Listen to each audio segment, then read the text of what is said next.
أعوذ بالله من الشيطان الرجيم. بسم الله الرحمن الرحيم. الحمد لله رب العالمين. نحمده ونستعينه ونؤمن به ونتوكل عليه، ونعوذ بالله من شرور أنفسنا ومن سيئات أعمالنا. من يهده الله فلا مضل له، ومن يضلل فلا هادي له. نشهد أن لا إله إلا الله، ونشهد أن محمدا عبده ورسوله. اللهم صل وسلم وبارك على رسولك وحبيبك سيدنا محمد، وعلى آل وأصحاب سيدنا ومولانا محمد، وعلى جميع الأنبياء والمرسلين، ومن تبعهم بإحسان إلى يوم الدين. أعوذ بالله من الشيطان الرجيم. بسم الله الرحمن الرحيم. يا أيها الذين آمنوا اجتنبوا كثيرا من الظن إن بعض الظن إثم، ولا تجسسوا ولا يغتب بعضكم بعضا. أيحب أحدكم أن يأكل لحم أخيه ميتا فكرهتموه، واتقوا الله إن الله تواب رحيم.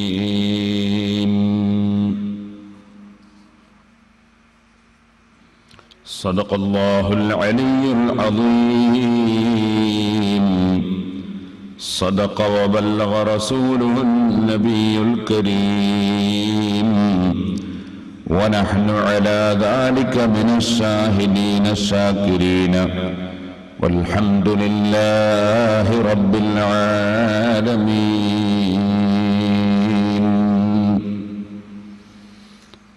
يا رب صل على من حل بالحرم، طه الرسول الذي قد خص بالكرم. يا رب بالمصطفى بلغ مقاصدنا، واغفر لنا ما مضى يا واسع الكرم.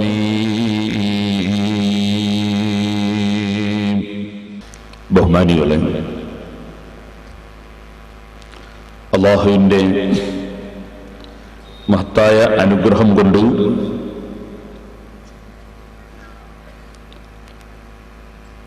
നാം സംസാരിച്ചു വന്ന വിഷയം സൂറത്തുൽ മുഅ്മിനൂൻ എന്ന സൂറത്തിൽ സത്യവിശ്വാസികളായ വിജയം കൈവരിച്ച ജനങ്ങളുടെ സവിശേഷതകൾ, 7 പ്രത്യേകതകൾ അല്ലാഹു എണ്ണി പറഞ്ഞ പ്രത്യേകതകളിൽ നിന്ന് 3 വിഷയങ്ങളുടെ അല്പഭാഗങ്ങളാണ് നാം ഇതുവരെ സംസാരിച്ചത്. ഖദ് അഫ്ലഹൽ മുഅ്മിനൂൻ, യഥാർത്ഥ വിശ്വാസമുള്ള മുഅ്മിനീങ്ങൾ, സത്യവിശ്വാസികൾ നിശ്ചയം വിജയം കൈവരിച്ചു. അല്ലദീന ഹും ഫീ സ്വലാത്തിഹിം ഖാശിഊൻ, അവർ നിസ്കാരത്തിൽ ഭയഭക്തിയോടുകൂടെ നിസ്കാരം നിർവഹിക്കുന്നവരാണ് എന്ന് അല്ലാഹു ജല്ല ജലാലുഹു പറഞ്ഞു. ശരീരത്തിന്റെ അവയവങ്ങൾ കൊണ്ടും മനസ്സുകൊണ്ടുമുള്ള ഭക്തിയോടുകൂടി നിസ്കരിക്കുന്ന സത്യവിശ്വാസിയായ മുഅ്മിൻ അനാവശ്യമായ ചലനങ്ങളൊന്നും നിസ്കാരത്തിൽ കൊണ്ടുവരാതെ വളരെ അച്ചടക്കത്തോടുകൂടി മനസ്സാന്നിധ്യത്തോടുകൂടി നിസ്കരിക്കുന്ന സത്യവിശ്വാസിയായ മുഅ്മിൻ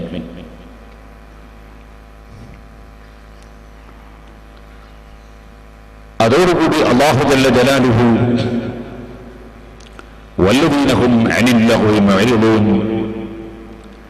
അനാവശ്യങ്ങളിൽ നിന്ന് അകന്നു നിൽക്കുന്നവരും ആണ് അവർ എന്ന് അവരെ വിശേഷിപ്പിച്ചുകൊണ്ട് പറഞ്ഞു.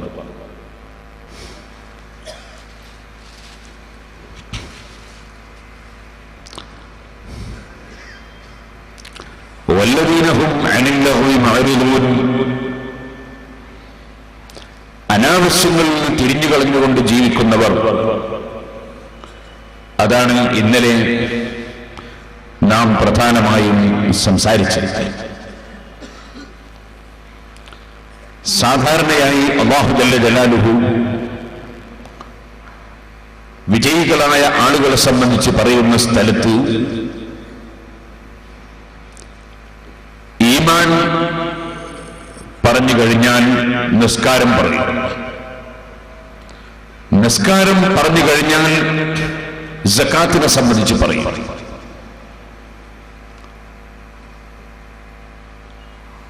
الذين يؤمنون بالغيب ويقيمون الصلاة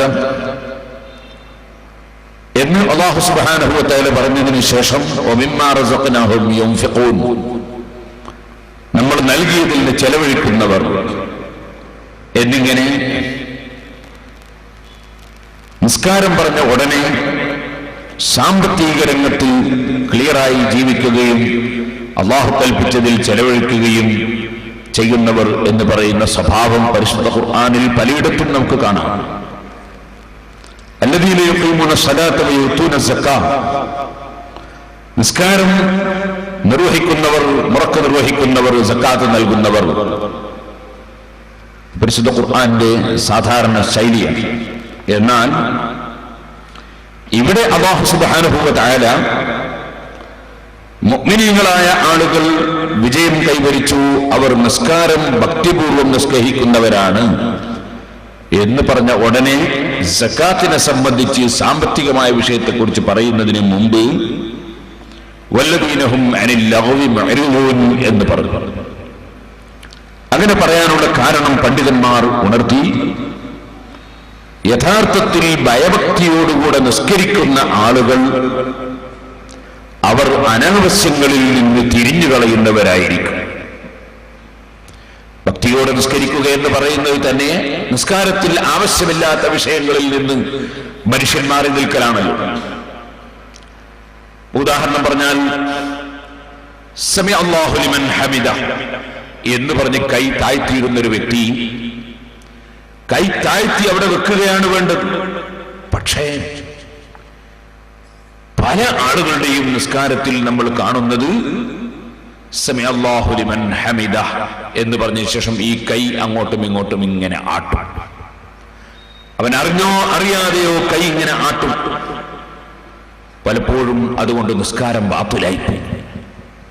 എത്രയോ ആളുകളുടെ നിസ്കാരം അതുകൊണ്ട് ബാത്തിലാകുന്നത് നമ്മൾ കാണുകയാണ്. അപ്പൊ ഞാൻ എൻ്റെ മുസ്ലിം സഹോദരന്മാരോട് പറയുന്നു, സഹോദരിമാരോട് പറയുന്നു, സമി അല്ലാഹു ലിമൻ ഹമിദ എന്ന് പറഞ്ഞ് കൈ താഴ്ത്തിയാൽ അടക്കി അവിടെ വെച്ചേക്കണം, പിന്നെ അത് അനക്കാൻ പാടില്ല. നിസ്കാരം എന്ന് പറയുന്നത് ഖൂമൂ ലില്ലാഹി ഖാനിതീൻ, നിങ്ങൾ വളരെ ഭക്തിപൂർവം അടക്കത്തോടെ ഒതുക്കത്തോടെ നിസ്കരിക്കുകയാണ് വേണ്ടത് എന്ന് പരിശുദ്ധ ഖുർആൻ നമ്മെ പഠിപ്പിച്ചിട്ടുണ്ട്. നിസ്കാരത്തിൽ പഠിപ്പിക്കപ്പെട്ട പ്രാർത്ഥനകൾ നിർത്തണം. അതിൽ ഖുനൂത്ത് എന്ന പേരിൽ അറിയപ്പെടുന്ന പ്രാർത്ഥനയും ഉണ്ട്. അതും ഈ ആയത്തിന്റെ പരിധിയിൽ വരും എന്ന് മുഫസ്സിറുകളിൽ പലരും പറഞ്ഞിട്ടുണ്ട്. ഏതായിരുന്നാലും ഭക്തിയോടുകൂടെ നിസ്കരിക്കുന്നവൻ, അവൻ അനാവശ്യങ്ങളിൽ തിരിഞ്ഞുകൊണ്ട് ജീവിക്കുന്നവൻ. ഇന്നലെ നാം നമ്മുടെ ജീവിതത്തിൽ ആവശ്യമില്ലാത്ത ഹറാമും കറാഹത്തുമായ വിഷയങ്ങളും പലപ്പോഴും അനുവദനീയമാണെങ്കിലും ആവശ്യമില്ലാത്തതായി കാണുന്ന വിഷയങ്ങളും കൈയൊഴിക്കണമെന്നാണ് ഈ ആയത്ത് പഠിപ്പിക്കുന്നതെന്ന് വിശദമായി വിശദീകരിച്ചിട്ടുണ്ട്.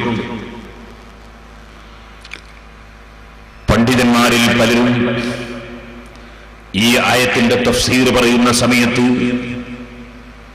പ്രത്യേകം പറഞ്ഞ ചില പണ്ഡിതന്മാരുണ്ട്. ഈ ആയത്തിൽ പറയപ്പെടുന്ന അനാവശ്യം നാവ് കൊണ്ടുള്ള അനാവശ്യങ്ങളാണ് എന്ന് പറഞ്ഞവർ ഉണ്ട്. കാരണം മനുഷ്യന്റെ ജീവിതത്തിൽ ഏറ്റവും കൂടുതൽ അനാവശ്യം സംഭവിക്കുന്ന അവയവമാണ് മനുഷ്യന്റെ നാവ്. അതുകൊണ്ടാണ് അംസിക അലൈക ലിസാനക, നിന്റെ നാവ് നീ ബന്ധാക്കി വെക്കണം എന്ന് നബി സല്ലല്ലാഹു അലൈഹി വസല്ലം പ്രത്യേകം പറഞ്ഞു.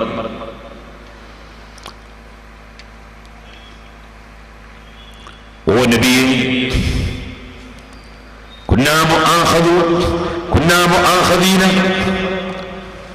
ഞങ്ങൾ ശിക്ഷിക്കപ്പെടുന്നവരാണോ, നടപടി സ്വീകരിക്കപ്പെടുന്നവരാണോ? ബിമാ നതകല്ലമു ബിഹി, ഞങ്ങൾ സംസാരിക്കുന്നതിന്റെ പേരിൽ ഞങ്ങളെ ശിക്ഷിക്കുമോ എന്ന് ചോദിച്ചപ്പോൾ അവിടുന്ന് പറഞ്ഞത്, ഏതൊരു മനുഷ്യനെയും ലാ യകുബു നാസ ഫിന്നാരി അലാ മനാഖിരിഹിം ഔ അലാ വുജൂഹിഹിം ഇല്ലാ ഹസായിദു അൽസനതിഹിം.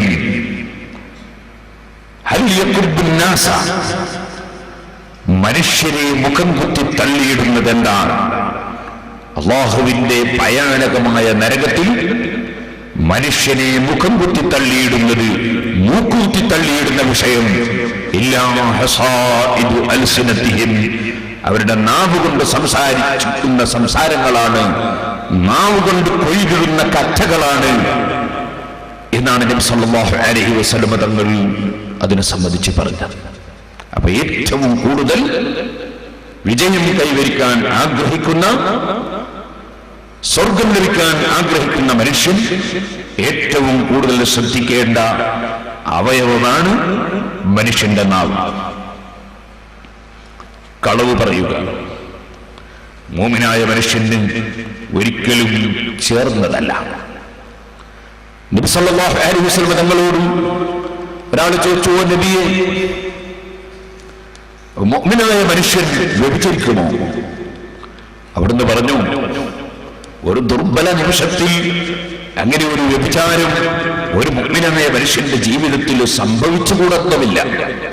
നമുക്കറിയാമല്ലോ, മഹാനായ മാഇസ് റളിയല്ലാഹു അൻഹു ഒരു ദുർബല നിമിഷത്തിൽ വ്യഭിചാരക്കുറ്റം ചെയ്തുപോയി. പക്ഷേ മനസ്സിന്റെ അടിത്തട്ടിൽ വളരെ ഖേദിച്ച് അല്ലാഹുവിലേക്ക് ഖേദിച്ച് മടങ്ങി മഹാനവറുകളെ എറിഞ്ഞുകൊണ്ടിട്ടെങ്കിലും എന്റെ പാപം പൊറുക്കണമെന്ന് ആഗ്രഹിച്ച് അതിനുവേണ്ടി അവിടുന്ന് അങ്ങോട്ട് പറഞ്ഞ് ആവശ്യപ്പെട്ടു.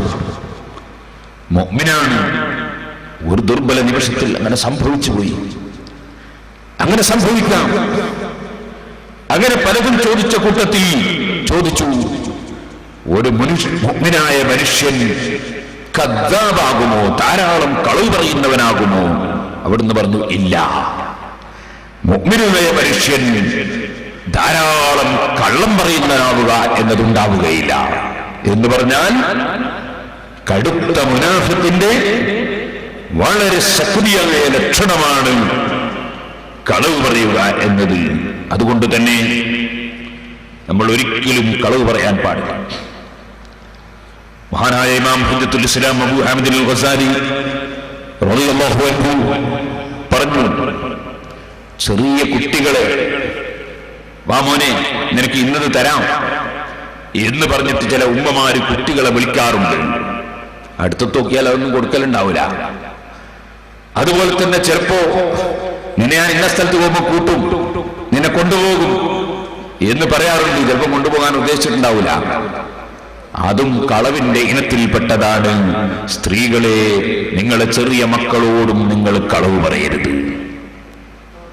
ഇമാം ഗസാലി റളിയല്ലാഹു പ്രത്യേകം പറയുകയാണ്, ഒരിക്കലും കളവ് പറയരുത്.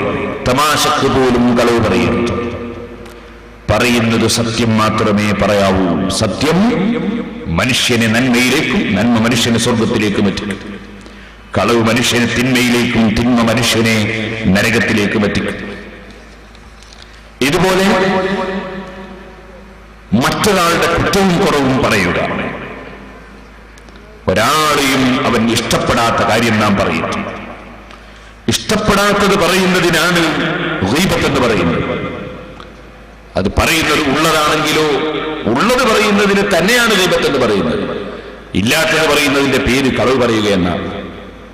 ഒരു മനുഷ്യൻ ഇഷ്ടപ്പെടാത്തൊരു കാര്യം അദ്ദേഹത്തിൽ ഉള്ളത് തന്നെ അത് പറയാൻ നമ്മളെ അല്ലാഹു തആല ഏൽപ്പിച്ചിട്ടില്ല.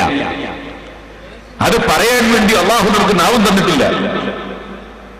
അപ്പൊ നമ്മൾ മറ്റൊരുത്തൻ ഇഷ്ടപ്പെടാത്ത കാര്യം സംസാരിക്കുക എന്നതിൽ നിന്ന് പരിപൂർണമായും ഒഴിഞ്ഞു നിൽക്കേണ്ടതാണ്. അങ്ങനെയുള്ള മനുഷ്യനാണ് അല്ലാഹു സുബ്ഹാനഹു വ തആല വിജയം നൽകുന്നത്. ഒരു ഹദീസിൽ നബി സല്ലല്ലാഹു അലൈഹി വസല്ലം തങ്ങൾ പറഞ്ഞു, മറ്റൊരാൾ ഇഷ്ടപ്പെടാത്ത കാര്യം ഒരു മനുഷ്യനെ സംബന്ധിച്ച് പറയുന്നവൻ ആ പ്രവൃത്തി ചെയ്യുന്ന മനുഷ്യൻ അവന്റെ കാര്യം വളരെ അപകടകരമാണ്. അവിടുന്ന് പറഞ്ഞു, അൽ ഗീബത്തു അശദ്ദു മിനസ് സിനാ. ഗീബത്ത് എന്ന തെറ്റ്, മറ്റൊരാളെ കുറ്റം പറയുക എന്നത്, ഒരാൾ ഇഷ്ടപ്പെടാത്തത് പറയുക എന്നത് അശദ്ദു മിനസ് സിനാ, അത് വ്യഭിചാരത്തെക്കാൾ ഗൗരവമുള്ളതാണ്. സഹാബത്ത് ചോദിച്ചു, കൈഫൽ ഗീബത്തു അശദ്ദു മിനസ് സിനാ? വ്യഭിചാര കുറ്റം വലിയ കുറ്റമല്ലേ? അതേക്കാൾ ഒരു വിധത്തിൽ ഗൗരവമുണ്ട് ഗീബത്ത് എന്ന് പറയാനെന്താ?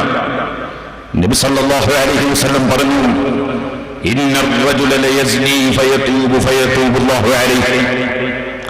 ഒരു മനുഷ്യൻ വ്യഭിചാര കുറ്റം ചെയ്ത് ദുർബല നിമിഷത്തിൽ സംഭവിച്ചു പോയ തെറ്റിൽ അങ്ങേയറ്റം മനസ്സുകൊണ്ട് ഖേദിച്ച് പൊട്ടിക്കരഞ്ഞു ഇനി ഒരിക്കലും ഞാൻ അങ്ങോട്ട് ചിന്തിക്കുകയില്ലെന്ന് ഉറപ്പിച്ച് അള്ളാഹുവിനോട് മാപ്പ് പറഞ്ഞ് അവന് അള്ളാഹു തൗബ സ്വീകരിച്ചു എന്ന് വരാം. എന്നാൽ وَإِنَّ صَاحِبَ الْغِيبَةِ لَا يُغْفَرُ لَهُ حَتَّى يَغْفِرَهَا لَهُ صَاحِبُهُ.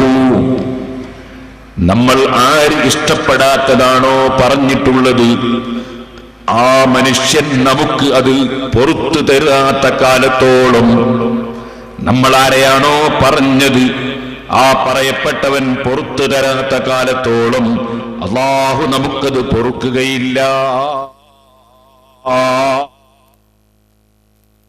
അതുകൊണ്ട് തന്നെ വിജയം കൈവരിക്കണമെന്ന് ആഗ്രഹിക്കുന്ന സഹോദരിമാരെ, സഹോദരന്മാരെ, ഒരിക്കലും മറ്റൊരാൾ ഇഷ്ടപ്പെടാത്ത വാക്ക് നമ്മുടെ നാവ് കൊണ്ട് സംസാരിക്കാൻ നിൽക്കരുത്. നബി സല്ലല്ലാഹു അലൈഹി വസല്ലമ തങ്ങളുടെ സമീപത്ത് രണ്ടാൾ വന്നിട്ട് നിസ്കാരം നിർവഹിച്ചു. രണ്ടുപേരും നോമ്പുകാരായിരുന്നു. നബി സല്ലല്ലാഹു അലൈഹി വസല്ലമ തങ്ങൾ അവരുടെ നിസ്കാരം കഴിഞ്ഞപ്പോൾ നബി സല്ലല്ലാഹു അലൈഹി വസല്ലമ തങ്ങൾ പറഞ്ഞു, ഈദാ വുദൂഅകുമാ വസലാതകുമാ വംദിയാ ഫീ സൗമികുമാ വഖദിയാഹു യൗമൻ ആഖർ. നിങ്ങൾ രണ്ടുപേരും നിങ്ങളെ വുദൂ ഒന്ന് മടക്കിയെടുക്കണം, നിങ്ങളെ നിസ്കാരവും മടക്കി നിസ്കരിക്കണം, നിങ്ങളുടെ നോമ്പ് അങ്ങനെ തന്നെ നിങ്ങൾ പൂർത്തീകരിക്കണം. പക്ഷേ ആ നോമ്പ് മറ്റൊരു ദിവസം ഖളാ വീട്ടുകയും വേണം. നിങ്ങൾ വുദൂവും മടക്കണം, നിസ്കാരവും മടക്കണം. അതിന്റെ പുറമെ ഈ നോമ്പ് നിങ്ങൾ ഇങ്ങനെ തന്നെ പൂർത്തീകരിക്കണം. പിന്നീട് ഈ നോമ്പ് ഖളാ വീട്ടുകയും വേണം. അവര് ചോദിച്ചു, ലിമ യാ റസൂലല്ലാഹ്, എന്തിനാണ് ഞങ്ങൾ വുദൂ മാറ്റി എടുക്കുന്നത്? എന്തിനാണ് നിസ്കാരം മാറ്റി നിർവഹിക്കുന്നത്? എന്തിനാണ് നോമ്പ് വീണ്ടും എടുക്കുന്നത്? ഖാല യത്തബതും ഫുലാനൻ, നിങ്ങൾ ഒരു വ്യക്തിയെ ഗീബത്ത് പറഞ്ഞിട്ടുണ്ട്, ഒരു വ്യക്തി ഇഷ്ടപ്പെടാത്ത കാര്യം നിങ്ങൾ പറഞ്ഞിട്ടുണ്ട്. അതുകൊണ്ട് നിങ്ങളെ വുദൂ നിങ്ങൾ മാറ്റണം, നിസ്കാരം മാറ്റണം, നോമ്പ് മറ്റൊരു ദിവസം എടുക്കണം, ഈ നോമ്പ് പൂർത്തീകരിക്കുകയും വേണം. സഹോദരന്മാരെ, എന്താണ് ഇതിന്റെ ഗൗരവം? മിസ്കാത്ത് പോലുള്ള ഹദീസിന്റെ ഗ്രന്ഥങ്ങളിൽ നമുക്കത് കാണാം. വളരെ ഗൗരവമേറിയ വിഷയമാണ് മറ്റൊരാളുടെ കുറ്റം പറയുക എന്നത്. അതെന്റെ ജീവിതത്തിൽ ഉണ്ടാവുകയില്ലെന്ന് പ്രതിജ്ഞയെടുത്ത് ജീവിക്കണം. നമുക്ക് അല്ലാഹു സുബ്ഹാനഹു വ തആല തരുന്ന വലിയ ഭാഗ്യമാണ് നമ്മുടെ ദോഷത്തെ സംബന്ധിച്ച്, ന്യൂനതയെ സംബന്ധിച്ച് നമുക്ക് ചിന്തിക്കാൻ സാധിക്കുകയെന്നത്. നമ്മുടെ ന്യൂനതയെ സംബന്ധിച്ച് ധാരാളം ചിന്തിക്കുക. അതെങ്ങനെ എനിക്ക് പരിഹരിക്കാൻ സാധിക്കുമെന്ന് ആലോചിക്കുക. അതാണ് ആഖിറം രക്ഷപ്പെടുത്താൻ ഉദ്ദേശിക്കുന്ന മനുഷ്യന്റെ സ്വഭാവം. നിങ്ങൾ കണ്ടില്ലേ, സാലിഹീങ്ങളായ മഹാന്മാർ നമ്മെ ഉപദേശിച്ചു, ഓ ജനങ്ങളെ, സാധാരണ ജനങ്ങൾ 6 കാര്യം കൊണ്ട് സാധാരണ ജോലിയാകുന്നവരാണ്.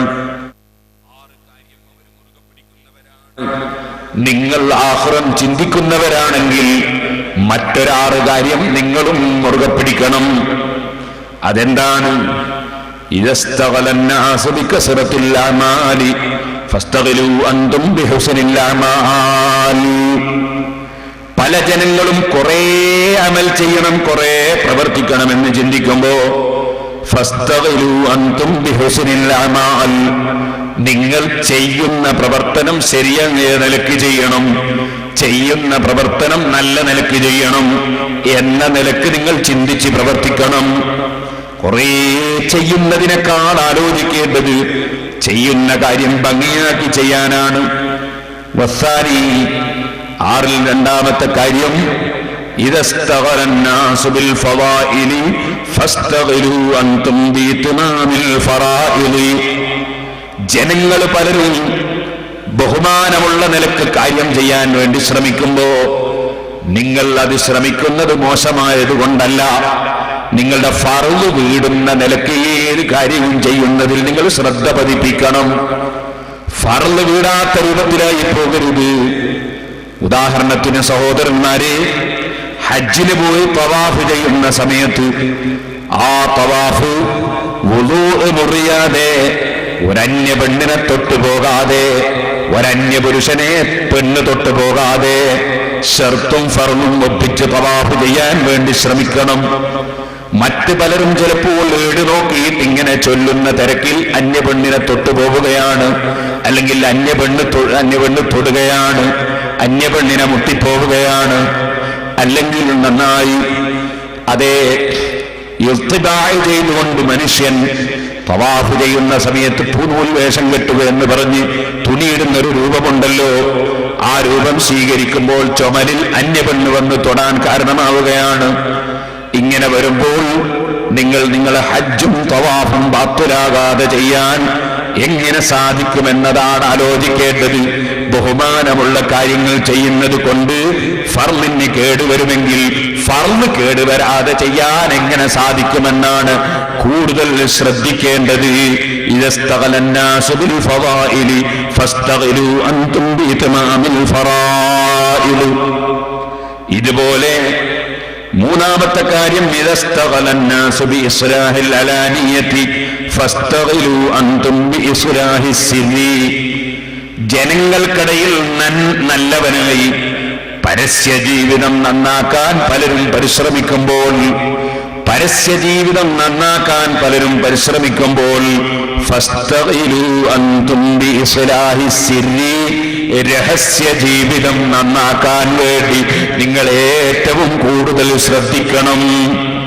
പരസ്യ ജീവിതം നന്നാകേണ്ടത് തന്നെ, പക്ഷേ രഹസ്യ ജീവിതം നന്നാകാതെ പരസ്യ ജീവിതം നന്നായതുകൊണ്ട് അല്ലാഹുവിന്റെ അടുക്കൽ രക്ഷപ്പെടാൻ പ്രയാസം തന്നെ. അതുകൊണ്ട് പരസ്യ ജീവിതം നന്നാക്കാൻ പലരും ശ്രമിക്കുമ്പോ നിങ്ങൾ ഏറ്റവും കൂടുതൽ രഹസ്യ ജീവിതം നന്നാക്കാൻ ശ്രമിക്കണേ. 4ാമതായി മഹാന്മാർ ഉപദേശിക്കുന്നു, ഇദസ്തഗലന്നാസു ബിഉയൂബിന്നാസി ഫസ്തഗിലു അൻതും ബിഉയൂബി അൻഫുസികും.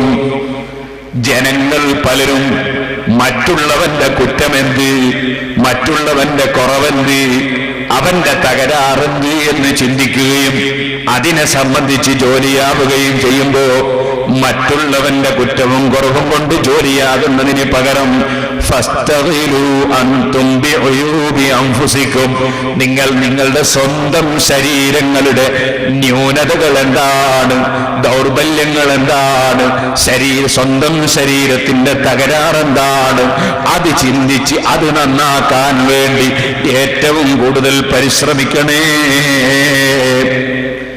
6ാമതായി മഹാന്മാര് പറഞ്ഞു, إذا استغل الناس بعمارة الدنيا فاستغلوا أنتم بعمارة الآخرة.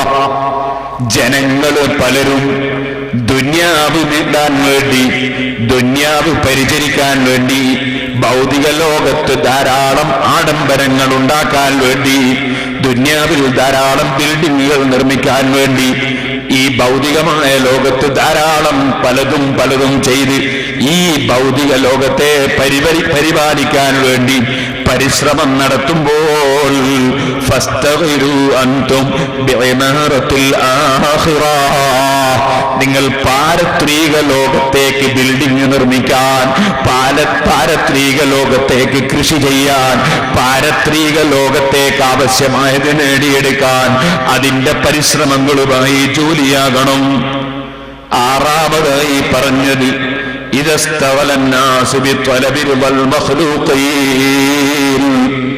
ജനങ്ങൾ പലരും സൃഷ്ടികളുടെ സംതൃപ്തി കിട്ടണം എന്ന് ചിന്തിച്ച് പലരെയും തൃപ്തിപ്പെടുത്താൻ വേണ്ടി, പലരുടെയും സ്നേഹം പിടിച്ചു പറ്റാൻ വേണ്ടി, പലരുടെയും അംഗീകാരം ലഭിക്കാൻ വേണ്ടി പലതും പ്രവർത്തിക്കുമ്പോൾ ഫസ്തഗിറു അൻതും ബിത്വലബി റിളല്ലാഹി തആല, എല്ലാം കൊടുക്കാനും തടയാനും അധികാരമുള്ള ലോകത്തിന്റെ മുഴുവനും അധിപനായ അല്ലാഹുവിന്റെ തൃപ്തി ലക്ഷ്യം വെച്ചുകൊണ്ട് അതിനുവേണ്ടിയുള്ള ജോലികളിലും, അതിനുവേണ്ടിയുള്ള സുഖലുകളിലും, അതിനുവേണ്ടിയുള്ള ചലനങ്ങളിലും അടക്കങ്ങളിലും നിങ്ങളെ ശരീരം ജോലിയാക്കണേ. സാലിഹീങ്ങളായ മഹാന്മാരുടെ ഉപദേശമാണ്. ഈ ഉപദേശം നമ്മുടെ ഹൃദയത്തിൽ എപ്പോഴും ഓർമ്മ വേണം. ഞാനെപ്പോഴും ചിന്തിക്കേണ്ടത് എന്റെ കുറ്റവും കുറവുമാണ്, അത് പരിഹരിക്കാൻ എന്റെ ചിന്ത സാധിക്കുമെന്നതാണ്. അതോടുകൂടെ മറ്റുള്ളവർ നന്നാകാൻ വേണ്ടി നല്ല നിലക്ക് ഉപദേശിക്കാം, നിർദ്ദേശിക്കാം. പക്ഷേ ഒരു മനുഷ്യനും ഇഷ്ടപ്പെടാത്തത് അവനെ സംബന്ധിച്ച് മറ്റൊരാളോട് പറയാൻ പാടില്ല.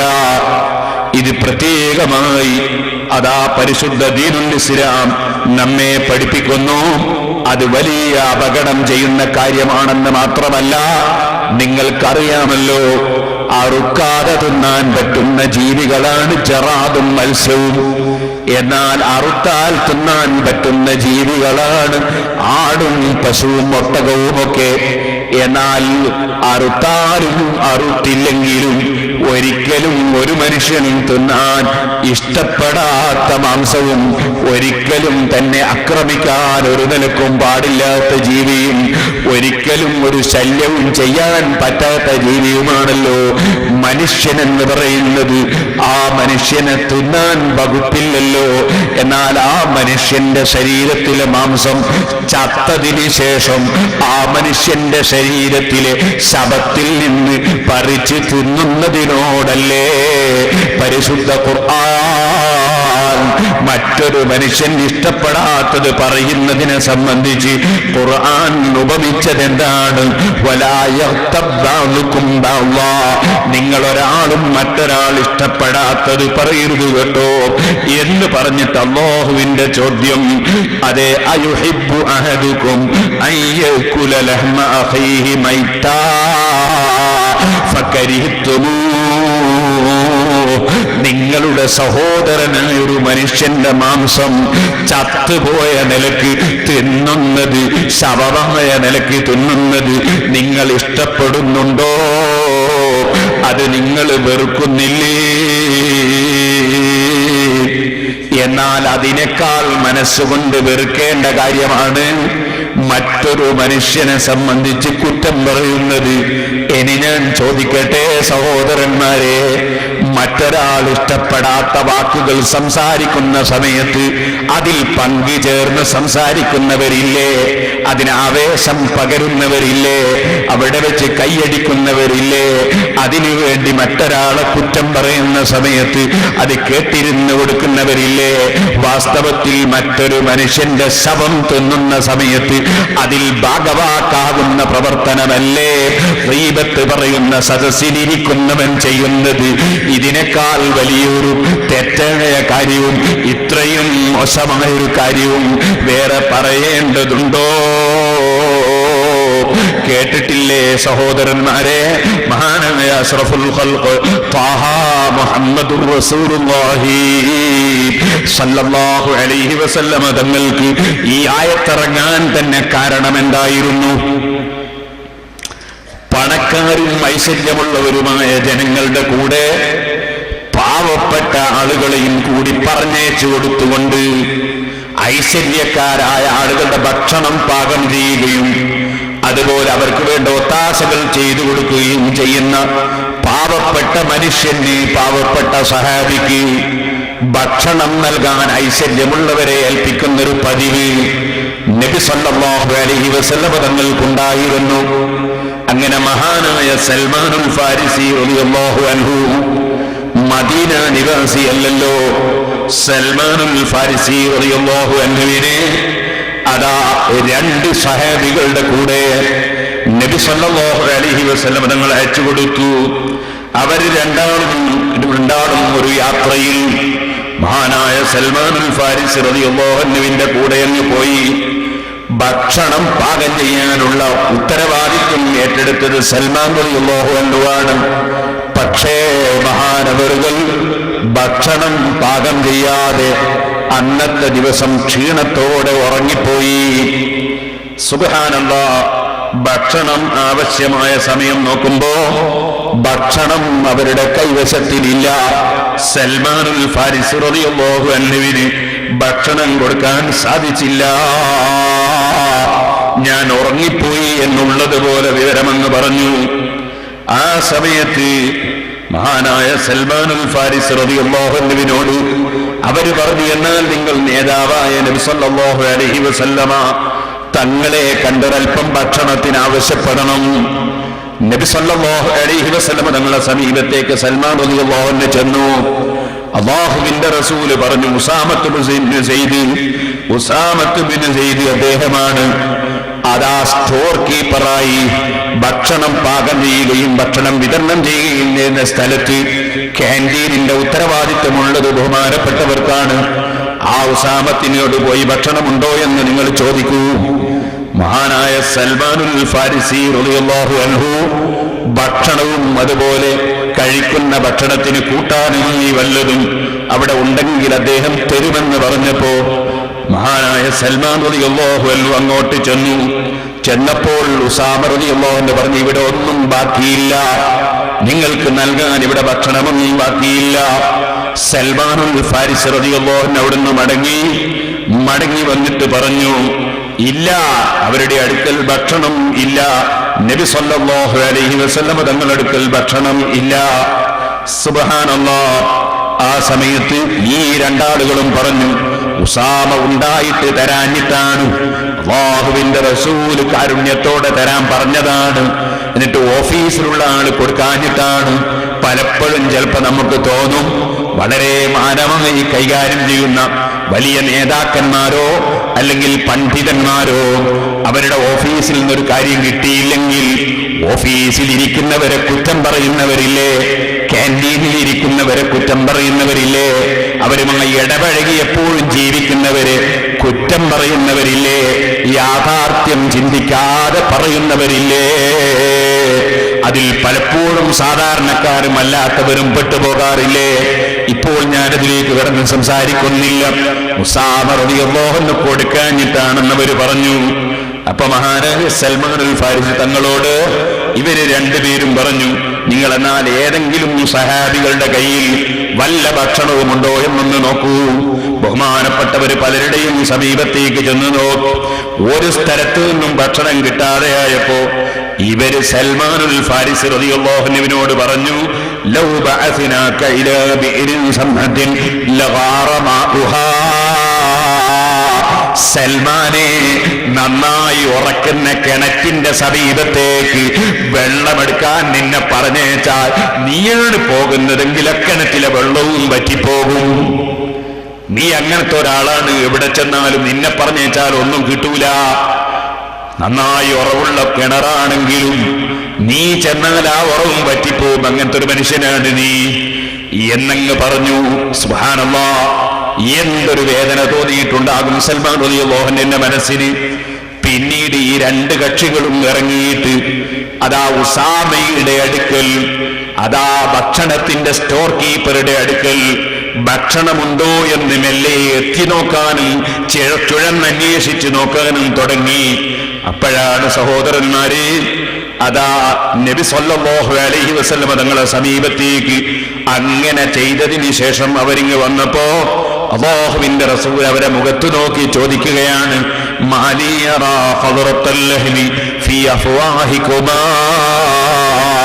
നിങ്ങളുടെ തൊള്ളയിൽ പച്ച മാംസം കാണുന്നുണ്ടല്ലോ.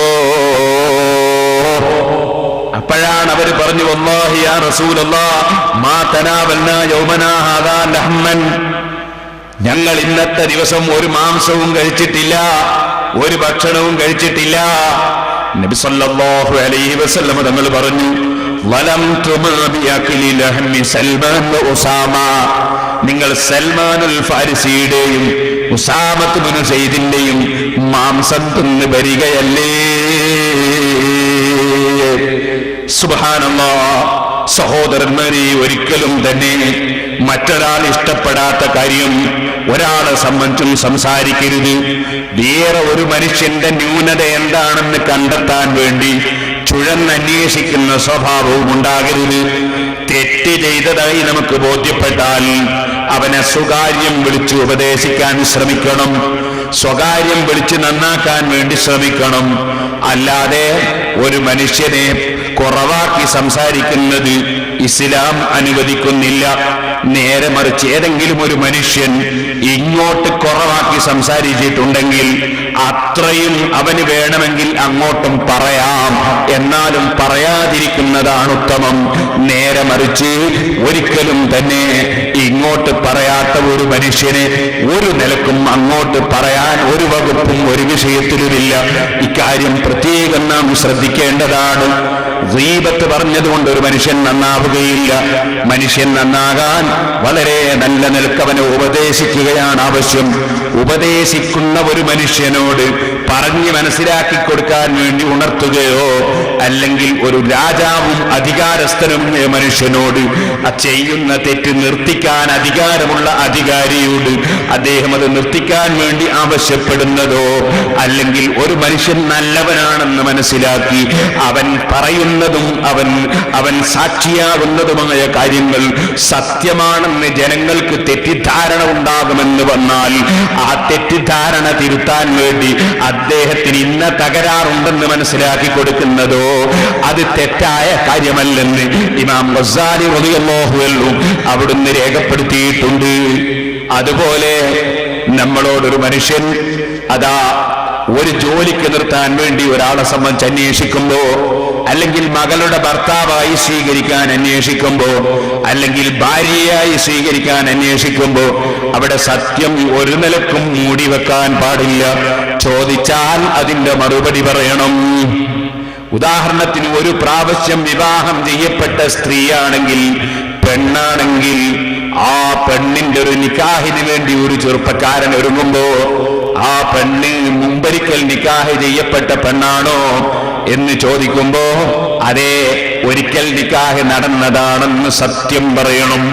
അതാ പെണ്ണിന്റെ കുടുംബം ഇഷ്ടപ്പെട്ടാലും ഇല്ലെങ്കിലും പറയണം. ഇതുപോലെ ഒരു വരനെ അന്വേഷിക്കുന്ന സമയത്ത് വരൻ കള്ളുകുടിയനാണെന്ന് നമുക്കറിയാമെങ്കിൽ അവന് വല്ല ദുസ്വഭാവവും ഉണ്ടോ എന്ന് നമ്മോട് ചോദിച്ചാൽ അവൻ മദ്യപാനിയാണ് എന്ന് പറയണം. ഇല്ലെങ്കിൽ നമ്മോട് ചോദിച്ച മനുഷ്യനെ വഞ്ചിക്കലാണ്. അതക്കാര്യം മാത്രമങ്ങ് പറഞ്ഞേക്കണം. അതാവശ്യത്തിന് മാത്രം ഒരു പ്രാവശ്യം പറഞ്ഞ് നിർത്തണം. അല്ലാതെ അവ ആവശ്യമില്ലാതെ പറയാൻ പാടില്ല. ഇതുപോലെ ഒരു ജോലിക്കൊരു മനുഷ്യനെ നമ്മൾ നിശ്ചയിക്കാൻ പോകുമ്പോ അദ്ദേഹം ആത്മാർത്ഥമായി ജോലിയെടുക്കുന്ന വ്യക്തിയാണോ എന്ന് അദ്ദേഹത്തിന്റെ തൊഴിലിനെ കുറിച്ച് ചോദിക്കുമ്പോ അത് നമുക്കറിയാവുന്നതുള്ളതുപോലെ റിപ്പോർട്ട് പറയണം, ഇല്ലെങ്കിൽ നമ്മൾ കുറ്റക്കാരാണ്. ഇങ്ങനെ ആവശ്യത്തിന് വേണ്ടി അനുവദിക്കപ്പെട്ട ചില രംഗങ്ങളുണ്ട്. ഇതല്ലാത്ത വിധത്തിൽ ലാ തഗ്തബൻ അഹദൻ ഫളൻ അനിൽ ഉലമാ വലൗ ബിസഹ്ബിൻ ലിമാ ഫീ ലഹ്മിഹിം ദുഅഫു ഇന്നൽ ദുആഫ ഇദാ മാ കുൻത തൽകുലു വലൗ ബിജഹ്ലിൻ ജറാ ഫീ നഫ്സിക തലഫു. പണ്ഡിതന്മാര് പറഞ്ഞു, നീ ഒരാളും ഇഷ്ടപ്പെടാത്തത് പറയരുത്. എന്നാൽ ഫളൻ അനിൽ ഉലമാ, പണ്ഡിതന്മാരെ സംബന്ധിച്ച് നീ ഒരിക്കലും അവരിഷ്ടപ്പെടാത്തത് പറയരുത്. പണ്ഡിതന്മാർ അവര് പാണ്ഡിത്യമുള്ളവരാണ്, അവരറിവുള്ളവരാണ്. അവർക്ക് ലഭിച്ച അറിവനുസരിച്ച് അവര് ദീന് പറയും. അങ്ങനെ പറയുമ്പോൾ എല്ലാ പണ്ഡിതന്മാരും എല്ലാ സമയത്തും ഒരേ അഭിപ്രായം ഒരു ശാഖാപരമായ വിഷയത്തിൽ പറഞ്ഞുകൊള്ളണമെന്നില്ല. സഹോദരന്മാര് മനസ്സിലാക്കണം.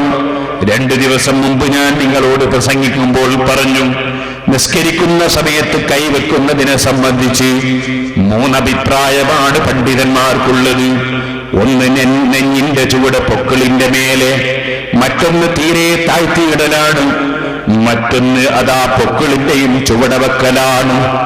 ഈ 3 അഭിപ്രായമാണ് 4 മദ്ഹബിന്റെ ഇമാമികൾക്കുള്ളതെന്ന് ഞാൻ പറഞ്ഞു. ഈ 3 അഭിപ്രായം പറഞ്ഞവർ ചില്ലറക്കാരല്ല. പൊക്കിളിന്റെ ചുവട വെക്കണമെന്ന് പറഞ്ഞ ഇമാം അബൂ ഹനീഫ റളിയല്ലാഹു അൻഹു ആണ്. വലിയ കറാമത്തുള്ള വലിയും ഇമാം ശാഫിഈ റളിയല്ലാഹു അൻഹു പോലും മുറാദ് ഹാസിലാകാൻ വേണ്ടി അബൂ ഹനീഫ റളിയല്ലാഹു അൻഹുവിന്റെ മഖ്ബറ പോയി സിയാറത്ത് ചെയ്തു. അബൂ ഹനീഫ തങ്ങളെ ഇടയാളനാക്കി ദുആ ചെയ്തു എന്നല്ലേ ഇമാം ശാഫിഈ റളിയല്ലാഹു അൻഹുവിന്റെ ചരിത്രം ഇമാം ഇബ്നു ഹജറുൽ ഹൈതമി തങ്ങളെ പോലുള്ളവർ രേഖപ്പെടുത്തുന്നത്. അത്ര വലിയ പണ്ഡിതനാണ് ഇമാം അബൂ ഹനീഫ.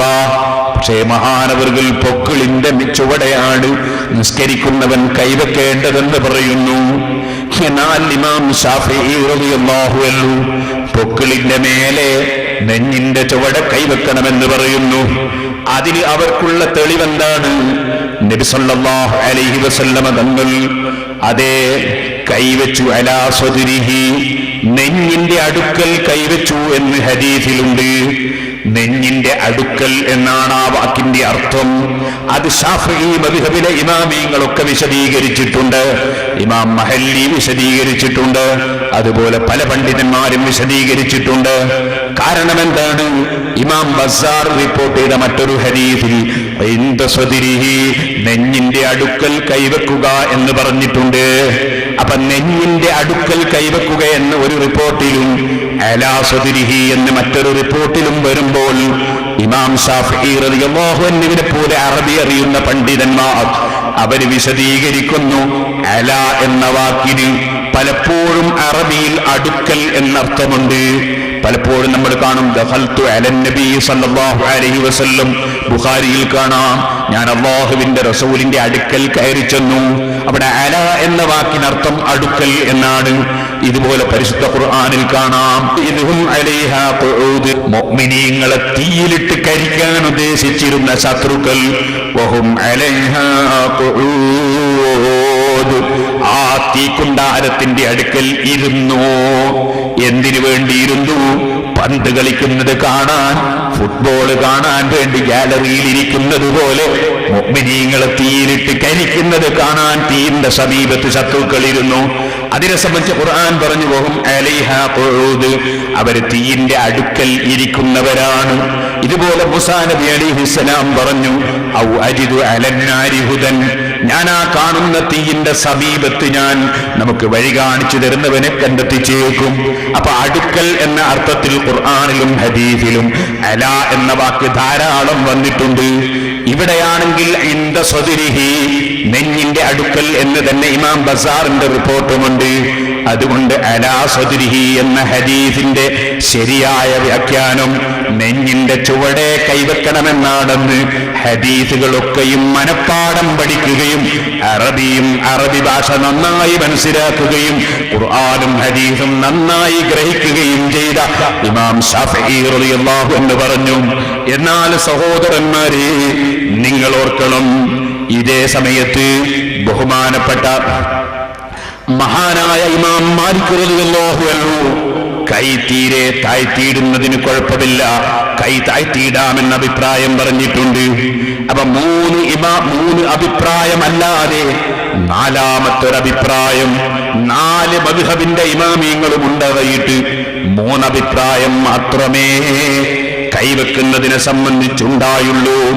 അലാ സദ്രിഹി എന്ന ഹദീസ് പരിശുദ്ധ ഖുർആനിലെ ഇദ്ഹും അലൈഹാ ഖുഊദ് എന്ന ആയത്തടക്കമുള്ള അലൈഹ എന്ന പ്രയോഗങ്ങൾ മനസ്സിലാക്കി ഇമാം ശാഫിഈ റളിയല്ലാഹു അൻഹു പറഞ്ഞ നെഞ്ഞിന്റെ സമീപത്ത് വെക്കുക എന്ന അർത്ഥവും, അതുപോലെ തഹ്ത സദ്രിഹി എന്നൊരു റിപ്പോർട്ട് വന്നതുകൊണ്ട് അത് പൊക്കിളിന്റെയും ചുവടയുമാകാമെന്ന നിലയ്ക്ക് പൊക്കിളിന്റെ ചുവട വെക്കണമെന്ന അബൂ ഹനീഫ തങ്ങളുടെ ഒരു അഭിപ്രായവും, തീരെ കൈ താഴ്ത്തിയിടുക എന്ന മാലിക് ഇമാം റളിയല്ലാഹു അൻഹുവിൽ നിന്ന് ഉദ്ധരിക്കപ്പെട്ട അഭിപ്രായവും, ഇങ്ങനെ 3 അഭിപ്രായമല്ലാതെ 4മത്തൊരഭിപ്രായം ഇസ്ലാം ദീനിലില്ല.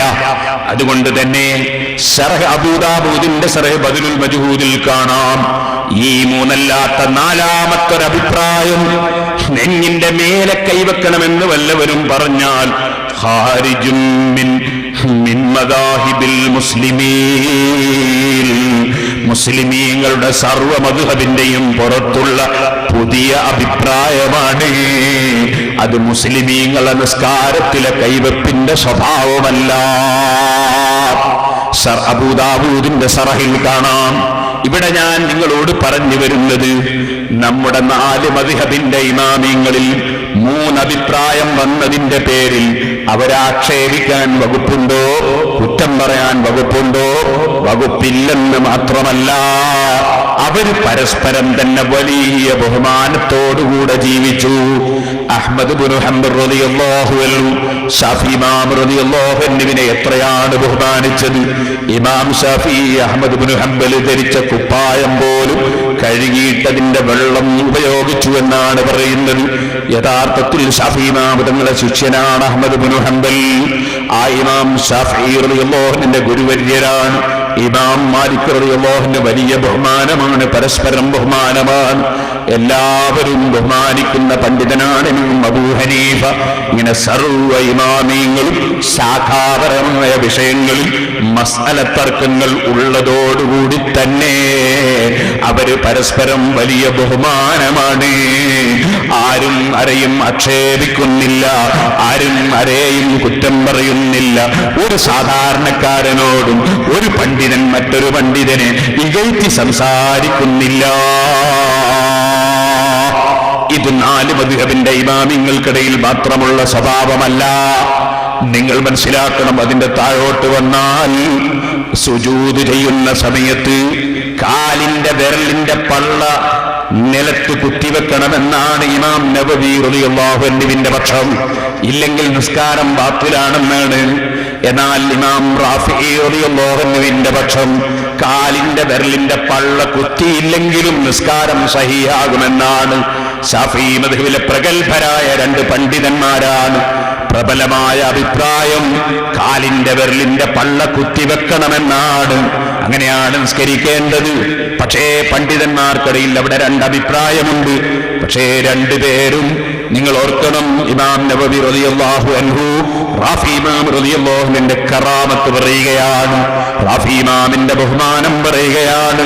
ഇതുപോലെ സഹോദരന്മാരെ, റാഫി ഇമാമിന്റെ ശിഷ്യ പരമ്പരയിലുള്ള പണ്ഡിതന്മാർ ഇമാം നബവി റളിയല്ലാഹു അൻഹുവിനെ വല്ലാതെ ആദരിച്ച് ബഹുമാനിച്ച് സംസാരിക്കുകയാണ്.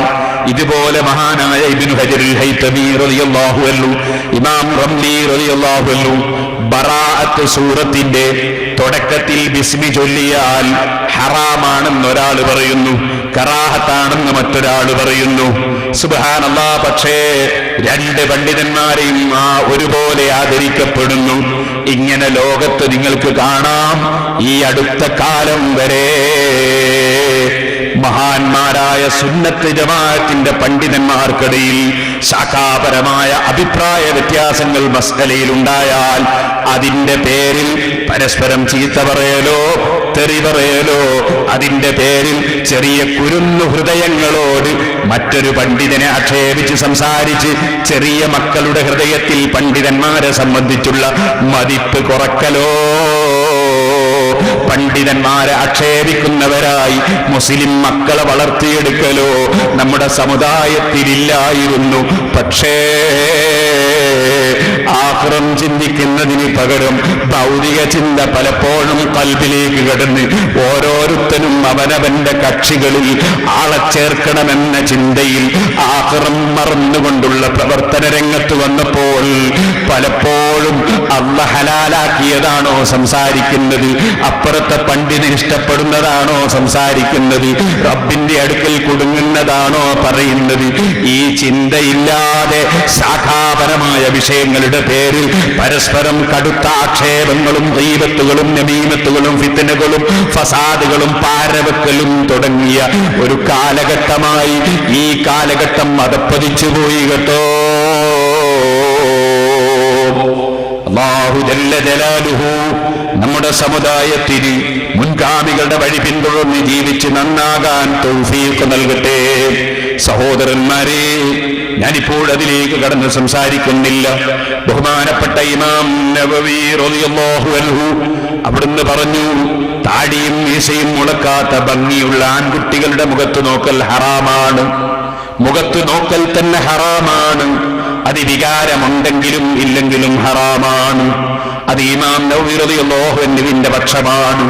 എന്നാൽ ബഹുഭൂരിപക്ഷം പണ്ഡിതന്മാരും പറഞ്ഞു, അത്തരത്തിലുള്ള കുട്ടികളെ മുഖത്ത് നോക്കൽ വികാരത്തോടുകൂടിയാണെങ്കിൽ ഹറാമാണ്, തർക്കമില്ല. വികാരമില്ലെങ്കിൽ ഹറാമെന്ന് പറയണ്ട. പക്ഷേ അക്കാലഘട്ടത്തിൽ അതിന്റെ ശേഷം ജീവിച്ചിരുന്നൊരു പണ്ഡിതൻ, അല്ലാമാ രീമി എന്ന് പറയുന്നൊരു പണ്ഡിതൻ, ഇമാം നവവി റളിയല്ലാഹു അൻഹു ഈ മസ്അല പറഞ്ഞപ്പോ നവവി ഇമാം തങ്ങളെ പൊരുത്തപ്പെടാത്ത രൂപത്തിൽ ആക്ഷേപിച്ച് സംസാരിച്ചു കളഞ്ഞു. അദ്ദേഹം എന്തിനിത്ര കടുപ്പം കൂട്ടണം? എല്ലാ മുസ്ലിയാന്മാരും പറയും പോലെ പറഞ്ഞാ പോരെ, എല്ലാ പണ്ഡിതന്മാരും പറയും പോലെ പറഞ്ഞാ പോരെ?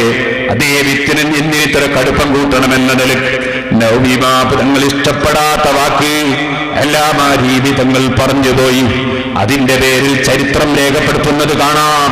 ഇമാം സുയൂത്തി റഹ്മത്തുള്ളാഹി അലൈഹി തങ്ങളെ പോലുള്ള, ഇബ്നു ഹജറുൽ അസ്ഖലാനി തങ്ങളെ പോലുള്ള വലിയ വലിയ പണ്ഡിതന്മാരെ രേഖപ്പെടുത്തിയത് കാണാം. ഇമാം അല്ലാമാ രീമി തങ്ങൾ മരണപ്പെട്ടിട്ട് ആയിരക്കണക്കിന് അനുയായികളുടെ സമീപത്ത് ബഹുമാനപ്പെട്ടവരുടെ മയ്യിത്ത് ഇങ്ങനെ കിടത്തിയപ്പോ ഒരു പൂച്ചയെ പോലുള്ള ഒരു മൃഗം ആ ജനങ്ങളുടെ മുന്നിൽ ഓടി ഇങ്ങ് വന്നു. മഹാനായ നവവി ഇമാം റളിയല്ലാഹു അൻഹുവിനെ ആക്ഷേപിച്ച് സംസാരിച്ച പണ്ഡിതന്റെ നാവ് മയ്യിത്തിൽ നിന്ന് കടിച്ചെടുത്തിട്ട് ഒരൊറ്റ ഓട്ടമോടിപ്പോയി. ഒരു മനുഷ്യനും തടുക്കാൻ സാധിച്ചില്ല. കാരണം ഇമാം നവവി റളിയല്ലാഹു അൻഹുവിനെ ആക്ഷേപിച്ചതായിരുന്നു. സഹോദരന്മാരെ, ഇപ്പൊ നിങ്ങൾ ചോദിക്കും, നമ്മളെ നാട്ടിൽ എത്ര അത്തരത്തിലുള്ള പരിപാടികൾ ലോകത്ത് നടക്കുന്നു, എന്നിട്ട് ഇങ്ങനത്തെ യാതൊന്നും നമ്മൾ കാണുന്നില്ലല്ലോ. ആ സഹോദരന്മാരെ, അതിനെ സംബന്ധിച്ച് പണ്ഡിതന്മാര് മറുപടി പറയുന്നുണ്ട്. നബി സല്ലല്ലാഹു അലൈഹി വസല്ലം തങ്ങളുടെ കാലത്തൊരു ദിവസം സ്വഹാബത്തിന്റെ കൂടെ ഇരിക്കുമ്പോൾ ഒരു വല്ലാത്ത ദുർഗന്ധം വമിച്ചപ്പോൾ അല്ലാഹുവിന്റെ റസൂല് പറഞ്ഞു, മുനാഫിഖീങ്ങൾ ഗീബത്ത് പറഞ്ഞിട്ടുണ്ട്. ഗീബത്ത് പറഞ്ഞവന്റെ നാവിൽ വായിൽ നിന്നുള്ള നാറ്റമാണത് സഹാബികളെ. ആ ദുർഗന്ധം അല്ലാഹുവിന്റെ റസൂല് പറഞ്ഞു, അത് ഗീബത്ത് പറഞ്ഞവന്റെ വായിൽ നിന്നുള്ള നാറ്റമാണ്. ഇവിടെ പണ്ഡിതന്മാര് പറയുകയാണ്, ഇപ്പൊ ഗീബത്ത് പറയുന്ന, എത്ര ഗീബത്ത് പറയുന്ന ഒരു നാറ്റവും നമ്മൾക്ക് കാണുന്നില്ലല്ലോ. അതിന് മഹാന്മാര് മറുപടി പറഞ്ഞു, നാറ്റമില്ലാഞ്ഞിട്ടല്ല, ഗീബത്ത് നിറഞ്ഞു പോയത് കൊണ്ട് നാറ്റം മൂക്കിന് പിടിക്കുന്നില്ല. ഏതുപോലെ നമ്മൾ ഒരു സ്ഥലത്ത് വളം ശേഖരിച്ചു കൊണ്ടിരിക്കുന്ന ഒരു പ്രദേശം, അല്ലെങ്കിൽ ഉണക്കിമീൻ ഉണ്ടാക്കിക്കൊണ്ടിരിക്കുന്ന ഒരു സ്ഥലം, ആ സ്ഥലത്ത് ആദ്യമായി ചെന്നവന് അങ്ങോട്ട് കയറാൻ കഴിയുന്നില്ല. എനിക്ക് ഓർമ്മയുണ്ട്, ഞാൻ UAE ഒരു കമ്പനി പോയി, പാൽ കമ്പനിയിൽ. സുബ്ഹാനല്ലാഹ്, ആയിരക്കണക്കിന് പശുക്കളുള്ള പാൽ കമ്പനി. ഒരൊറ്റ പശുവിന്റെ പാല് കറന്നാൽ തന്നെ 75 ലിറ്റർ, 100 ലിറ്റർ, 140 ലിറ്റർ ഒക്കെ പാലുണ്ടാവും. അങ്ങനത്തെ വലിയ പാൽ കമ്പനി. പക്ഷേ അവിടെ തറാവി നിസ്കരിക്കാൻ വേണ്ടി ഞാനൊരിക്കൽ അതിന്റെ ഉള്ളിൽ കുറെ ആളുകളുടെ കൂടെ നിസ്കരിക്കുന്ന ഒരു സ്ഥലത്ത് ചെന്നപ്പോ സുബ്ഹാനല്ലാഹ്, എങ്ങനെയൊക്കെ നിസ്കരിച്ച് തടിയെടുത്തു എന്ന് പറയാം, നാറിയിട്ട് അങ്ങോട്ട് അടുക്കാൻ കഴിയുന്നില്ല. പക്ഷേ ആ കമ്പനിന്റെ ഉള്ളിൽ ആയിരക്കണക്കിന് ആളുകൾ താമസിക്കുന്നുണ്ട്. അവർക്കൊട്ട് നാറ്റമില്ല. കാരണം അവരെ മൂക്കിനെ അത് ശീലിച്ചു പോയി. ഇത് സാധാരണ സംഭവിക്കുന്നതാണ്. ഇതുപോലെ ലോകമൊട്ടാകെ ദീപത്ത് കൊണ്ട് നിറഞ്ഞപ്പോ ഇപ്പൊ നമുക്ക് നാറ്റം അനുഭവിക്കുന്നില്ല. ഇതുപോലെ സഹോദരന്മാരെ, വലിയ വലിയ മഹാന്മാർക്ക് ചെറിയ ന്യൂനത സംഭവിച്ചാൽ ആ ന്യൂനത പരിഹരിക്കപ്പെടാൻ വേണ്ടി ദുനിയാവിൽ വെച്ച് തന്നെ അവർക്ക് അത് പരിഹരിച്ചു കൊടുക്കും. അത് മഹാന്മാരുടെ സ്വഭാവമാണ്. നേരെ മറിച്ച് അല്ലാഹു ജല്ല ജലാലുഹു ദുനിയാവിൽ വെച്ച് പരിഹരിച്ചു കൊടുക്കാതെ ആഖിറത്തിലേക്ക് മാറ്റിവെക്കുന്നവരാണെങ്കിൽ ദുനിയാവിൽ ഒരു പാഠവും കിട്ടൂല കേട്ടോ. ഇത് ശ്രദ്ധിക്കേണ്ടതാണ്. ഇപ്പോൾ ഞാനതിലേക്ക് കടന്ന് സംസാരിക്കുന്നില്ല. അപ്പൊ ഒരിക്കലും ലാ തഗ്തബൻ അഹദൻ ഫളൻ അനിൽ ഉലമാ, ഒരാളെയും നിങ്ങൾ കുറ്റവും കുറവും പറയരുത്, പണ്ഡിതന്മാരെ തീരെ പറയരുത്. വലൗ ബിസഹ്വിൻ ലിമാ ഫീ ലഹ്മിഹിം ദുഫൂ, മറന്നുകൊണ്ട് പോലും പറയരുത്. പണ്ഡിതന്മാരുടെ മാംസത്തിൽ നഞ്ഞുണ്ട്. പണ്ഡിതന്മാരെ മാംസത്തിൽ നഞ്ഞുണ്ട് എന്ന് പറഞ്ഞാൽ നിന്റെ ഈമാൻ നഷ്ടപ്പെടുത്തുന്ന നഞ്ഞാണത്. അതിനാൽ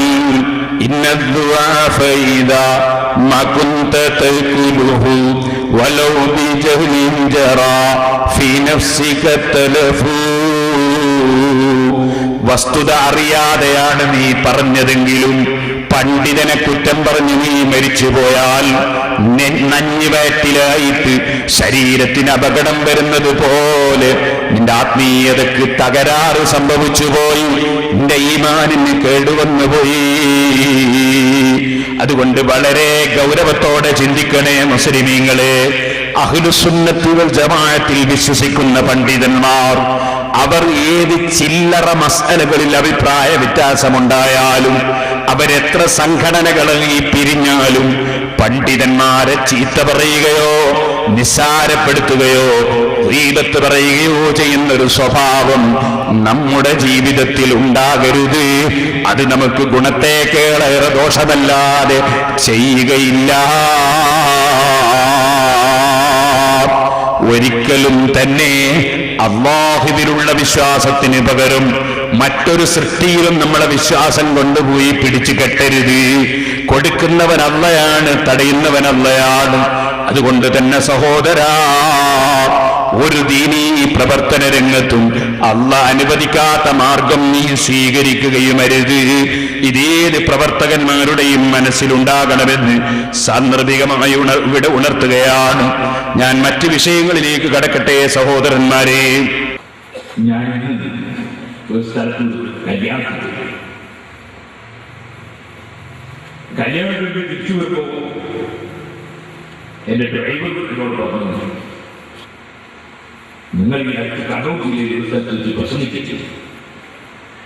പ്രസംഗിക്കുന്ന സമയത്ത് പ്രസംഗത്തിൽ പറഞ്ഞു, ഹജ്ജ് കഴിഞ്ഞ് വരുന്ന സമയത്ത് എന്റെ പെട്ടി നഷ്ടപ്പെട്ടു പോയി. ആ പെട്ടിയിൽ എന്റെ പാസ്പോർട്ടും ഉണ്ടായിരുന്നു, ഞാൻ ലഗേജിൽ ഇട്ടതായിരുന്നു. അങ്ങനെ പാസ്പോർട്ട്, വിസ അടിച്ച പാസ്പോർട്ട്, അബുദാബിയുടെ വിസയുള്ള പാസ്പോർട്ട് ഉള്ളത് കൊണ്ട് ഞാൻ വളരെയേറെ മനസ്സുകൊണ്ട് വിഷമിച്ചു. കുറെ DD-യും ചെക്കും പൈസയൊക്കെ അതും ഉണ്ടായിരുന്നു. അതൊക്കെ അതിലുണ്ടെന്നുള്ളത് ഞാൻ മറന്നുപോയതാണ്. അങ്ങനെ ലഗേജിലിട്ടിട്ട് കിട്ടാതെ ഞാൻ വളരെ മനസ്സുകൊണ്ട് വിഷമിച്ചു. അപ്പോ ബഹുമാനപ്പെട്ട താജുൽ ഉലമ ഉള്ളാൽ തങ്ങൾ, അല്ലാഹു ദീർഘായുസ്സും ആഫിയത്തും നൽകട്ടെ, തങ്ങളെ വിളിച്ച് പറഞ്ഞപ്പോൾ അത് കിട്ടും, നീ പേടിക്കണ്ടെന്ന് പറഞ്ഞു. കാന്തപുരം ഉസ്താദിനെ വിളിച്ചപ്പോൾ ഉസ്താദ് ജിദ്ദയിലും പല സ്ഥലത്തും എയർ ഇന്ത്യയുടെയും മറ്റൊക്കെ ഉദ്യോഗസ്ഥന്മാരെയൊക്കെ വിളിച്ച് അവിടെ ഒക്കെ പറയുകയും ചെയ്തു. ഞാൻ സിറാജുൽ ഹുദയിലേക്ക് 500 രൂപ നേർച്ചയാക്കി. പെട്ടി ഒന്നും നഷ്ടപ്പെട്ടു പോകാതെ കിട്ടാൻ വേണ്ടി 500 രൂപ നേർച്ചയാക്കി. ഇത് ഞാൻ എന്തോ ഒരു വിഷയം പറയുന്ന കൂട്ടത്തിൽ കണ്ണൂർ ജില്ലയിൽ ഒരു പ്രസംഗത്തിൽ പറഞ്ഞു. ഇന്ന് കല്യാണം കഴിഞ്ഞ് തിരിച്ചു വരുമ്പോൾ എന്റെ ഡ്രൈവർ എന്നോട് പറഞ്ഞു, നമ്മുടെ പ്രവർത്തകന്മാരായ ചിലർ ഡ്രൈവറോട് സ്വകാര്യം ചോദിച്ചിരിക്കുന്നു. ചില ആളുകൾ സുന്നത്ത് ജമാഅത്തിന്റെ എതിർ ചേരിയിലുള്ള ചില ആളുകൾ പറയുന്നു പച്ച കളവാണ് അയാൾ പറഞ്ഞത്. കാരണം ഹജ്ജും കഴിഞ്ഞ് വരുമ്പോ അങ്ങനെ പാസ്പോർട്ട് പെട്ടിയിൽ വെക്കാൻ കഴിയ, പാസ്പോർട്ട് കയ്യിലില്ലാതെ എയർപോർട്ടിൽ നിന്ന് കയറി പോരാൻ കഴിയോ? അപ്പൊ അയാൾ പറഞ്ഞു പച്ച കളവാണ് എന്ന് സുന്നത്ത് ജമാഅത്തിന്റെ വിരോധികൾ പറഞ്ഞപ്പോ ഈ കുട്ടികൾക്കും അത് സംഗതി അവർ പറയുന്ന ഒരു ന്യായം തന്നെയല്ലേ എന്ന് അവരിങ്ങനെ ആലോചിച്ചിട്ട് എന്താണ് അങ്ങനെ പറയാൻ കാരണം എന്ന് ചോദിച്ചു എന്ന് പറഞ്ഞു. അപ്പൊ ഞാൻ പറഞ്ഞു ഡ്രൈവറോട്, നീ ഒരു കാര്യം ചെയ്യണം, എന്റെ 2 പാസ്പോർട്ട് തന്നെ ഒരാൾക്ക് 2 പാസ്പോർട്ട് ഉണ്ടാകാൻ പാടില്ല. അതേ സമയത്ത് എന്റെ പാസ്പോർട്ട് കടലാസ് തീർന്നു പോയിട്ട് ഞാൻ പാസ്പോർട്ട് കുറച്ച് കടലാസ് വെച്ച് തരാൻ വേണ്ടി പാസ്പോർട്ട് ഓഫീസർ എടുത്ത് കൊടുത്തപ്പോ പുതിയ പാസ്പോർട്ട് കൊടുക്കല്ലാതെ അതിൽ കടലാസ് വെക്കൂല. അങ്ങനെ പുതിയ പാസ്പോർട്ടാക്കി വേറൊരു നമ്പറിൽ പാസ്പോർട്ട് തന്നു. ആദ്യത്തെ പാസ്പോർട്ടിലാണ് വിസ അടിച്ചത്, 2 കൊല്ലം മുമ്പ് അടിച്ച വിസയാണ്. അതുകൊണ്ട് വിസ ഉള്ളത് പഴയ പാസ്പോർട്ടിലാണ്, പുതിയ പാസ്പോർട്ടിൽ വിസ ഇല്ല. അപ്പൊ ഹജ്ജിന് പോകുന്ന സമയത്ത് അബുദാബിയിലെ വിസ ആവശ്യമില്ല, മറിച്ച് അതിന് ഹജ്ജ് വിസ അടിച്ചാൽ മതി. അത് പുതിയ പാസ്പോർട്ടിലാണുള്ളത്. അബുദാബിന്റെ വിസ ഉള്ളത് ആദ്യത്തെ പാസ്പോർട്ടിലാണ്. അപ്പൊ അബുദാബി പോകുമ്പോൾ 2 പാസ്പോർട്ട് ഒന്നാക്കിയിട്ട് കൊണ്ടുപോകണം. ഹജ്ജിന് പോകുമ്പോ 2ന്റെ ആവശ്യമില്ല. ഞാൻ UAE കൂടി പോയതുകൊണ്ട് 2 പാസ്പോർട്ട് കൊണ്ടുപോയിരുന്നു. പക്ഷെ ഹജ്ജ് കഴിഞ്ഞ് തിരിച്ചു വരുമ്പോ എയർപോർട്ടിൽ കൊടുക്കുമ്പോൾ പുതിയ പാസ്പോർട്ട് കൊടുത്താൽ മതി, വിസയുള്ള പാസ്പോർട്ട് കൊടുക്കേണ്ടതില്ല. ഈ പഴയ പാസ്പോർട്ടാണ് എന്റെ പെട്ടിയിൽ വെച്ചത്. ഞാൻ ഡ്രൈവറോട് പറഞ്ഞു, നീ ഒരു കാര്യം ചെയ്യണം, അത് 2ഉം ഫോട്ടോ കോപ്പി എടുത്തിട്ട് ആ ചെറുപ്പക്കാരെ കൈ കൊടുത്തിട്ട് അവരോട് പറയണം, നിങ്ങളെ ആൾക്കാർ ദീന് പറയലും ഇങ്ങനെ തന്നെയാണ്, നിങ്ങൾ ആൾക്കാർ ദീന് പറയലും ഇങ്ങനെ തന്നെയാണ്, മനസ്സിലാക്കാതെ പറയാനാണ് എന്ന് ബോധ്യപ്പെടുത്തി കൊടുക്കണമെന്ന് എന്റെ ഡ്രൈവറോട് ഞാൻ പറഞ്ഞു. ഞാനിതൊരു ഉദാഹരണത്തിന് പറഞ്ഞത്, വളരെ ശ്രദ്ധിക്കണം ഒരു വാക്ക് സംസാരിക്കുമ്പോൾ. നമ്മൾ ഒരിക്കലും ഒരാളെ സംബന്ധിച്ചു എന്തെങ്കിലും പറഞ്ഞ് നമ്മുടെ ആഹ്റം നഷ്ടപ്പെടുത്തരുത്. തെറ്റിദ്ധാരണകളുള്ളവർ ചോദിച്ച് മനസ്സിലാക്കണം. അൽഹംദുലില്ലാഹ് ഖൈർ. ആ ചെറുപ്പക്കാർ ചോദിച്ചത് വളരെ നന്നായി. അവർ അതും ഗുരുത്വം കൊണ്ടാണ് എന്നോട് ചോദിക്കാതെ ഡ്രൈവറോട് ചോദിച്ചത്. അതിന് കുഴപ്പമില്ലല്ലോ, നമ്മൾ പണ്ടേ തവസ്സുലാക്കാന്ന് പറയുന്നവരാണല്ലോ. അപ്പൊ അതുകൊണ്ട് അവർ ചെയ്തത് തെറ്റല്ല, അവർ ആ സംശയം തീർത്തതിൽ സന്തോഷമാണ്. ഞാൻ പറഞ്ഞത് വളരെ ശ്രദ്ധിക്കണമെന്നാണ്. നമ്മുടെ നാവ് കൊണ്ട് ഏത് വിഷയം സംസാരിക്കുമ്പോഴും അല്ലാഹുവിന്റെ അടുക്കൽ കുടുങ്ങുന്ന ഒരു വാക്കും സംസാരിക്കാൻ ഒരിക്കലും നാം പോകരുത്. ഇമാം ഗസാലി റളിയല്ലാഹു അൻഹു പറഞ്ഞു, ഏറ്റവും മോശമായൊരു ഗീബത്തുണ്ട് എന്നാണ്. അതായത് ഗീബത്ത് മഹാനവറുകൾ പറയാൻ, അന്ന അഖ്ബസ അൻവാഇൽ ഗീബത്തി ഗീബത്തുൽ ഖുറാഇ. ഗീബത്തിന്റെ കൂട്ടത്തിൽ ഏറ്റവും മോശമായ ഗീബത്ത് അത് മുസ്ലിംമാര് പറയുന്ന ഗീബത്താണ്, പണ്ഡിതന്മാര് പറയുന്ന ഗീബത്താണ്. പണ്ഡിതന്മാര് പറയുന്ന ഗീബത്ത് എന്ന് പറഞ്ഞാൽ എന്താണ്? ഇമാം ഗസാലി റളിയല്ലാഹു അൻഹു വിശദീകരിക്കുകയാണ്. യഖൂലൂന മസലൻ, വിവരമുള്ള ചില ആൾക്കാർ ഗീബത്ത് പറയുന്നൊരു കോലം, അൽഹംദുലില്ലാഹി അല്ലദീ ലം യബ്തലിനാ ബിദ്ദുഖൂലി അലാ സുൽത്താനി ലിതലബി ദുനിയ. ഒരാൾ വേറൊരു പണ്ഡിതനെ പറ്റി ഗീബത്ത് പറയാൻ തീരുമാനിച്ചു. അപ്പൊ അയാൾ ജനങ്ങളോട് പറഞ്ഞെന്താ അറിയോ? ഈ രാജാക്കന്മാരും മന്ത്രിമാരും അതുപോലെ തന്നെ ഉദ്യോഗസ്ഥന്മാരും അതുപോലെ അധികാരമുള്ള ആൾക്കാർ ഈ അധികാരമുള്ളിടത്തൊക്കെ പോയി അവരുമായി സംസാരിക്കുകയും അവരുമായി ചർച്ച ചെയ്യുകയും ഒക്കെ ചെയ്യുന്ന മുസീബത്തിൽ അള്ളാഹ് നമ്മളെ പെടുത്തിയിട്ടില്ലല്ലോ, അൽഹംദുലില്ലാഹ് എന്നൊരു മുസ്ലിയാർ പറഞ്ഞാൽ ഇമാം ഗസാലി റളിയല്ലാഹു പറയാണ്, അത് ഏറ്റവും മോശമായ ഒരു ഗീബത്താണ്.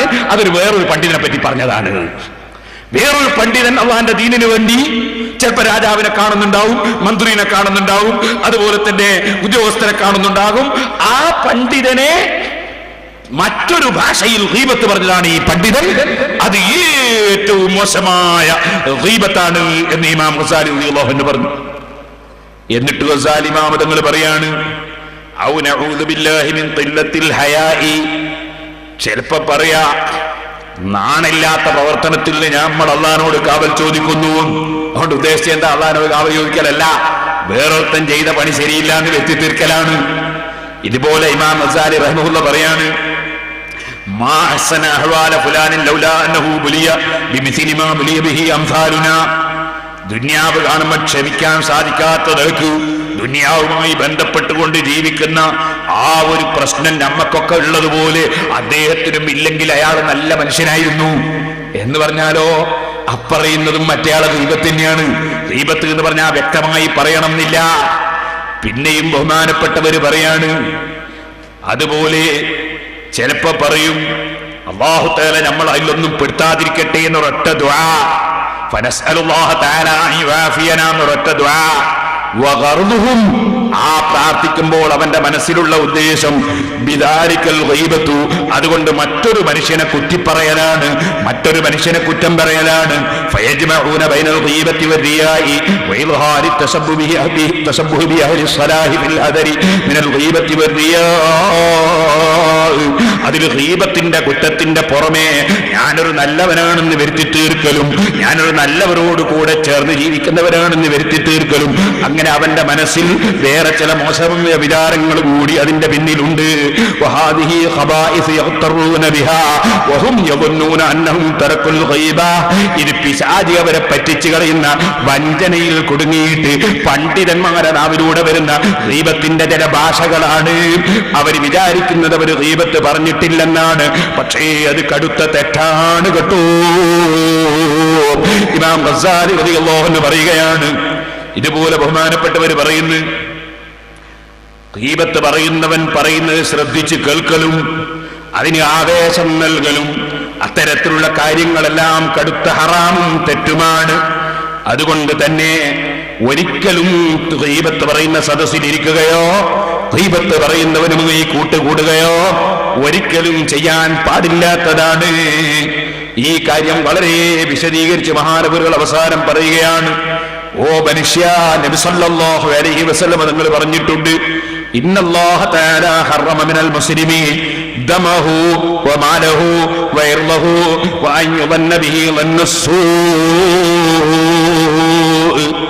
ഒരു മുസ്ലിമായ മനുഷ്യന്റെ രക്തവും ഒരു മുസ്ലിമായ മനുഷ്യന്റെ ധനവും ഒരു മുസ്ലിമായ മനുഷ്യന്റെ അഭിമാനവും ഒരു മുസ്ലിമിനെ സംബന്ധിച്ച് തെറ്റായ ധാരണ വെക്കുന്നതും അള്ള പ്രത്യേകം ഹറാമാക്കിയതാണ് കേട്ടോ.